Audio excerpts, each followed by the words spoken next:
बिस्मिल्लाहिर्रहमानिर्रहीम। अस्सलामु अलैकुम। आप देख रहे हैं K92 न्यूज़ और मैं हूं नाइला भट्टी। शामिल करते हैं आज की अहम खबरें।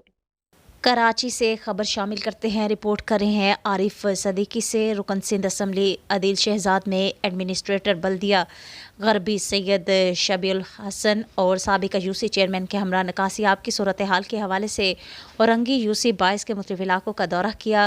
रुकन सिंध असम्बली ने एडमिनिस्ट्रेटर को यूसी 22 में मसाइल की निशानदही करते हुए बताया कि यहाँ शाहराहों पर सीवरेज का पानी जमा रहता है, जिसकी वजह से यहाँ के दुकानदारों और आवाम को पैदल चलने में परेशानी का सामना करना पड़ता है। इसके अलावा नूरी चौक ता हुसैन आबाद तक नाले के ऊपर काफ़ी इंक्रोचमेंट है। इंक्रोचमेंट का खात्मा करके नाले को साफ़ किया जाए और आरसीसी सेल के ज़रिए नाले को कोविड किया जाए। एडमिनिस्ट्रेटर ने रुकन असम्बली को यकीन दहानी कराते हुए कहा कि बल्दिया गरबी में रहाइश पज़ीर अवाम को सहूलियात की बिला तफरीक फ्राहमी हमारी अव्वलीन तरजीह है।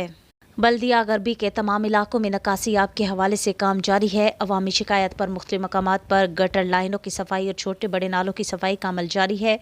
एडमिनिस्ट्रेटर ने मौका पर मौजूद एक्सियन B&R को हिदायत देते हुए कहा कि यूसी 22 में शाहराहों से नकासियाब की सूरत हाल को दुरुस्त करने के साथ साथ इंक्रोचमेंट के खात्मे को यकीनी बनाकर नालों की सफाई और कोविड करने के हवाले से अवामी शिकायत के अजाले के लिए बर वक्त कार्रवाई अमल में लाने के अहकामात भी दे दिए।